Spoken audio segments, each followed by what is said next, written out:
it's Aaron the Metal Theologian. And, yeah, got a few things to talk about, but I'm really thirsty. So, I'm going to get right down to the business on this shit, because I'm also excited to try this. This is the Flathead Lake Gourmet Soda, strawberry orange. And I'll tell you what got me going on this one was it's Montana's legendary soda. I can't say I've had a lot from Montana. So between that and that excellent logo there, I was pretty stoked to check this out. See, it does have high fructose corn syrup. Ah, what the hell though? And no caffeine, but and actually, was that say Ocean City? Yeah, it's fucking Ocean City, New Jersey, so that Montana business is bullshit. Well, what are you gonna do?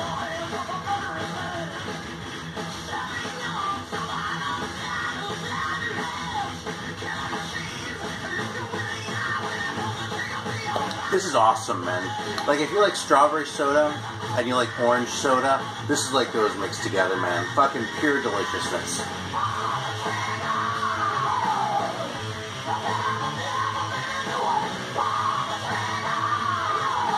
Yeah, I would drink this all the time if I weren't, like, gonna weigh 400 pounds or something if I did that. This is totally good. Here, I'll show it off again because if you see that, man, fucking drink it. Unless you don't like those flavors. I mean, if you're just a cola guy, you don't like anything that's carbonated, not cola, then don't get it because you won't like this. There's nothing like cola. If you're hoping it's going to taste like an orange cream soda, it does not taste like an orange cream soda. It tastes like an orange soda. Like sun-kissed, crushed, that's what we're talking, man. But, like, made with love and fucking tasty.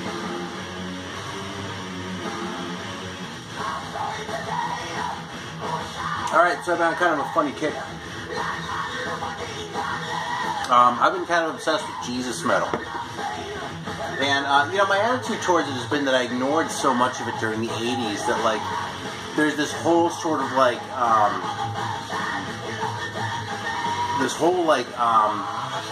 reservoir of, like, bands that I just never... I mean, bands that I ignored, but then also bands that where I wasn't involved enough in the stuff to, like, pay attention to it enough to ignore it, if that makes sense. So, like, shit like, okay, so a band like Deliverance, okay? I mean, I had heard of them, but they were really not even on my radar because I had already written off anything, you know, Jesus metal by that point. On the strength of, you know, Stryper and Bloodgood and the likes of those guys, you know.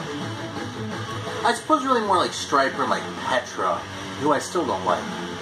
Which isn't really fair because I don't know if Petra was ever really a metal band, but somehow that association was there and stuff. So anyway, though, on the one hand, there's like that whole thing, and the other thing we have going on, and I almost feel like this is going to be a fucking fanboy video because I'm saying this, but you know, the rock stuff and the No Life Till Metal stuff, which Scott Waters, our very own, has spent a lot of time talking about. I've really just kind of recently come to realize that what they've been doing is making available again a lot of this stuff from, like, you know, the Intense catalog and the Rex music catalog, which, you know, Scott, I'm sure, would have made no bones about and never has, but in listening to this stuff over time and digging a little bit deeper and checking out some of the bands they hadn't reissued, I'm really starting to think that the whole thing with Jesus metal, and the reason why I kind of missed the boat on it, was because it peaks late. Because, alright, right now we're listening to this one, Killed by Cain. This actually isn't even the best of the lot, okay? I just got a big pack from these guys today, so we're going to be showing all this shit up. But, you know, it sounds a little bit sort of 90s-y. As far as, like, you could hear that the, like, the 90s, I don't want to say grunge, because that's going a little bit too far, but that 90s sort of, like, you know, neo-punk thing was starting to happen in that. But, man, the songs are solid, and it's just, like, it's just fun metal to listen to, okay? Then there's, like, really good thrash, like the Sacrament stuff. And here, what the hell, I'll throw it on for a minute. I don't think I've played them before. But this fucking thing's brand new. I'll crack it open right now. Sealed to revealed, man.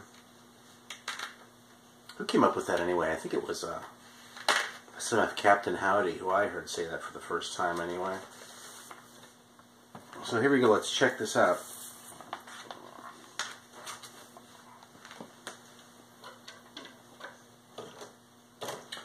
Yeah, I get to hole fit on there. Another one of these I had to expand, which I have a perfect tool for that I got from a friend of mine. I think this is like a nail thing or something, but it's perfect for like making the hole in the center just a little bit bigger when it won't fit your it won't fit on the the spindle on your turntable. So anyway, I've never heard this record before, but on the strength of the other one, I'm very confident that it's going to be fantastic. This is the second Sacrament record. And again, this is originally released in 92. Okay, so in 1992, honestly, I wasn't listening to a lot of metal. I discovered punk. I was listening to a lot of like 70s punk shit, you know what I mean? I was starting to listen to some Crouch shit, like a lot of Can and that sort of thing, but and the other thing was that I probably alluded to this before, but when I moved back to the U.S. from Germany in 1988, when I went from an environment where, shit like, Onslaught was metal to an environment where shit like Guns N' Roses was considered metal, it just turned me off so much that I just walked away from it for a while, which I don't know. Looking back seems kind of stupid, but I don't know. When I was 16, I probably could have given you a better reason for it than that. Whatever. Anyway, listen to this.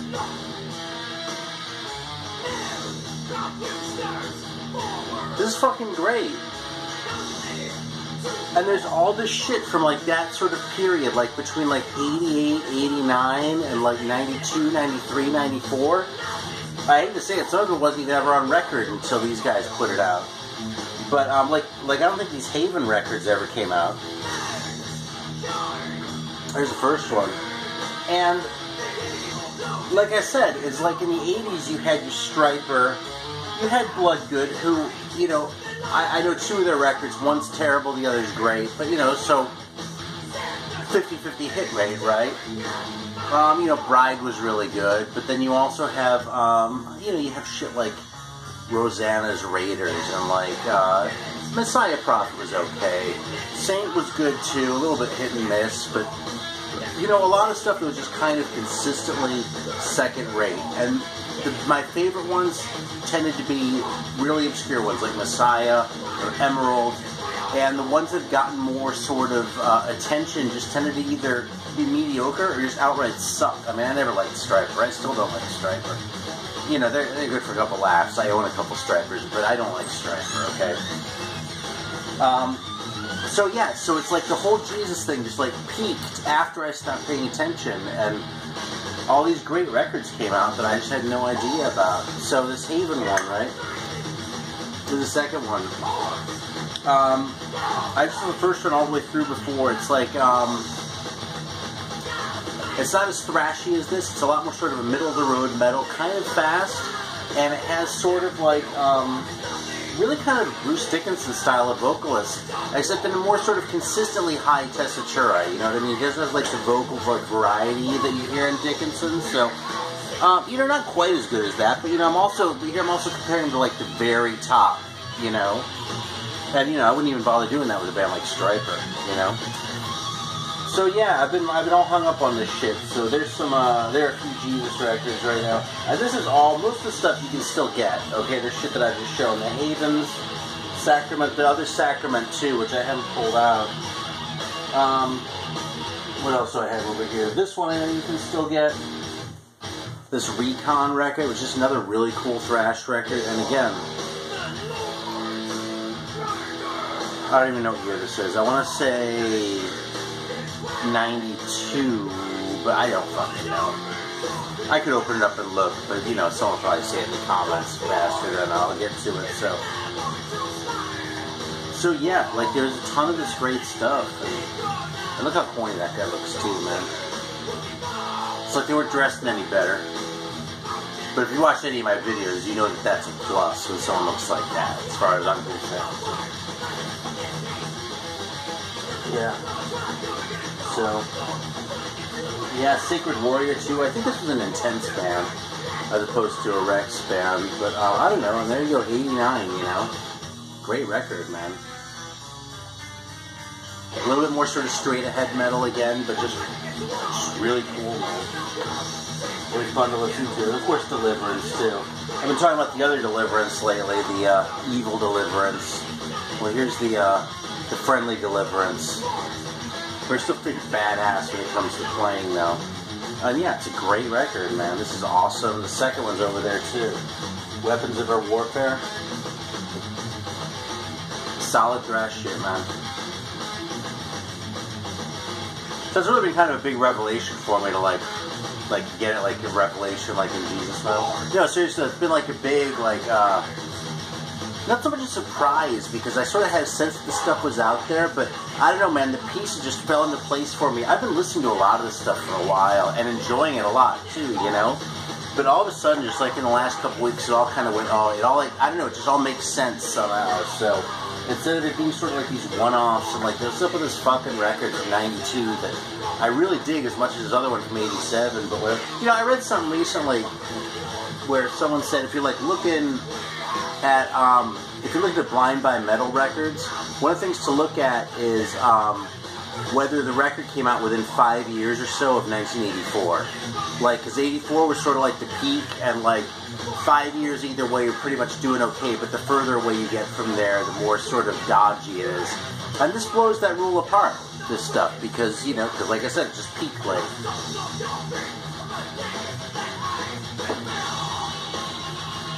Alright, so what else have I been playing? Accuser.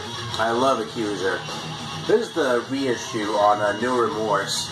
I was actually surprised listening to this one how American it sounds compared to the earlier ones, which are a lot more of the sort of German thing going on. Let's see if I have another one sitting here. Yeah, like Experimental Errors. There you go. I mean, this one sounds totally German like the first one. And, you know, I suppose the Who Dominates Who kind of sounds a little bit like sort of a transition between that stuff and the more American-sounding stuff. But it's still pretty firmly in the German camp to my ears. Here's another record that surprised me, okay? Since I've been talking about, you know, this Deliverance more, I just came across this one, and this one is very different, really, from the first two. It's kind of funny, because on the back it says, this LP completes the Book of Lies trilogy with the first two Deliverance records. But it really, I mean, it sounds a lot like the other ones. I'd be lying if I said it doesn't sound anything like the first two. But you know what the difference is? This one sounds serious in a way that the first two don't. The first two, there's a real, I mean, even though they're not like comedy records, and they're not presented like as jokes or bullshit or anything like that, there's something about them that comes off as a little bit tongue-in-cheek, you know? And I don't even know if you clue into this if you don't listen to enough metal that you sort of like pick up on like the little shit, but there's something about it that seems sort of tongue-in-cheek. This one, it seems more like they were actually trying to make like a professional album, you know? And it's really good, but I almost feel like that takes away just a little bit, you know?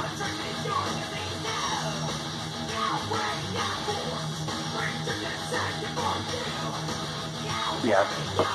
I need to play it some more. It's definitely a cool record, though, man. I'm not talking any shit about this one. I'm just saying it's kind of a different vibe than, you know, Devil's Meat or Evil Friendship. Let's see. Here's another one. I want to give this one another chance. I actually found it really... This is a steal. There's a Dutch band called Martyr. I had this... I had an original of it like 15 years ago, something like that. Didn't think much of it and got rid of it, so I wanted to give it another chance. And I still don't think very much of it, man. I don't know. I just... You know something? I just think the songs are kind of boring. I don't know if it's like the Dutch curse or something, too, because for some reason, man... There are good Dutch bands. There are lots of good Dutch bands, but somehow they don't seem to be up to the same standards as band. Even the Belgians, let alone like the French or the Germans. You know, it's just there's something. There's just something missing. I don't know what it is, man. Maybe it's because the Netherlands are too cool or something like that. You know, I mean, like you can smoke weed all you want in Amsterdam or whatever. You know, it's like. Maybe there isn't enough to be pissed off about. You know, that's come out here about like punk rock. You know, why a band from like Cleveland is going to be better than a band from San Francisco? Because in San Francisco, there's nothing to be pissed off about. It's awesome, you know. So, Exorcist. I'm pretty sure there's a fake band too. Sort of speaking of the other ones, probably related to some of the Virgin Steel shit. But this is a really great record, man. It's heavy, it's rocking, it's kind of dirty. It's actually really dirty, you know, in exactly the right way. A lot of little short, like, interstitials that have, that are titled, which is kind of weird, but whatever. And, yeah, man, totally worth it. Fucking Exorcist. And until this reissue, this one was expensive too, so I'm grateful for this. Nightmare Theater is the name of the album. That one's Canadian actually too, so there you go.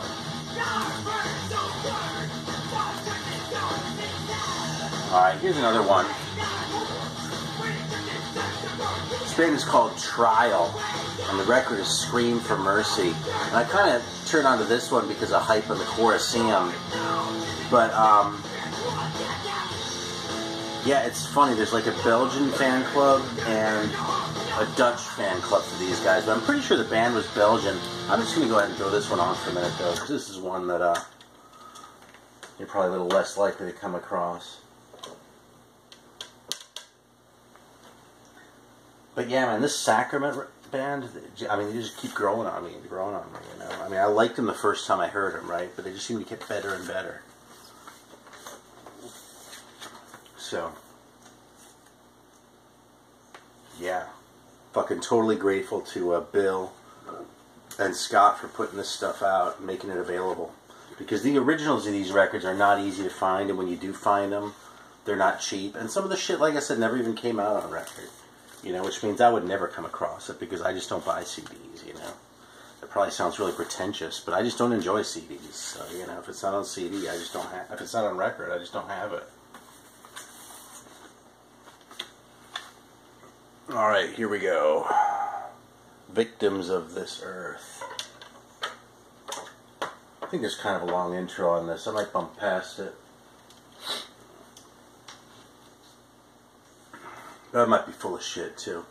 Look at that logo on the back there. And look at that. I swear to say the truth and nothing but the truth, so scream for mercy. Fucking so good. Yeah, this is a relatively short one. This is really an EP. It's like, yeah, this intro and then like 6 real songs.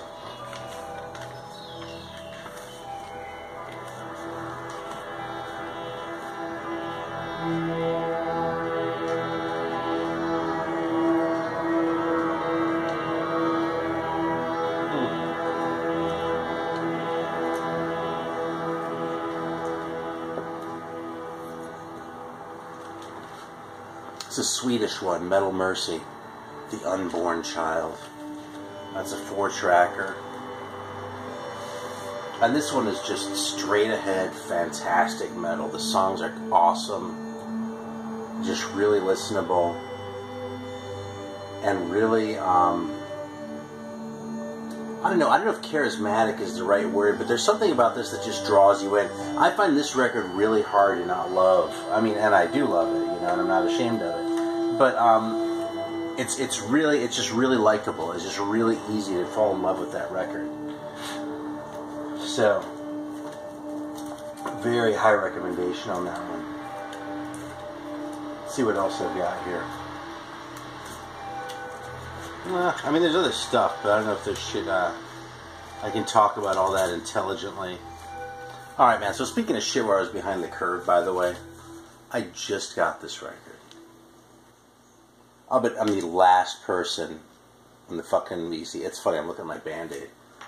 That's from playing video games to protect my hand when I'm using the fucking Nintendo thing. I'm probably the last person here to clue into this band, but this cover I always thought was so shitty it kept me away from Heathen. This is a really good record, man.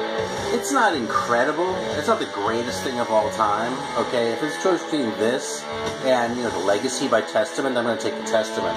But this is a really cool record. It has some sort of thrash moves, but it has a lot more sort of melody going on in it, too. It's not really a straight-up thrash record. And y'all probably know this already, because everyone, if you're watching this, you probably already have this record. So, yeah, this is Trial.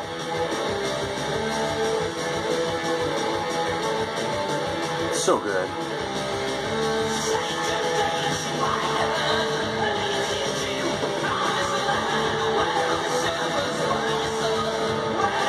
It sounds really European, doesn't it? It sounds really Belgian, in fact. It really kind of has that kind of sloppy Belgian vocal style.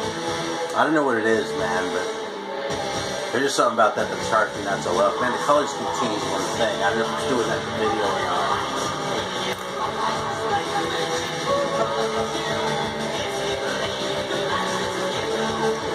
So, yeah, I think that's all I've got. I mean, there's more here that I could show, but, you know, I've already shown a lot of this stuff, so. Oh, here, I'll show one more. This was a comp that I was not familiar with and was very happy to come across. A Taste of Armageddon. Look at that cover. I don't know if it's all that metal, but it's a really cool cover anyway.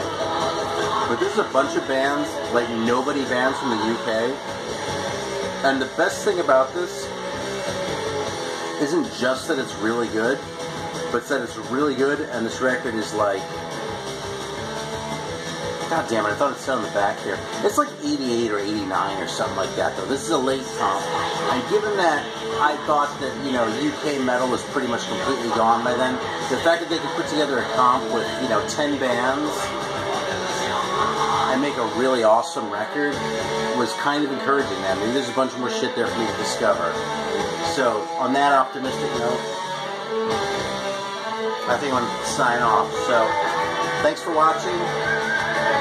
I'll see you next time.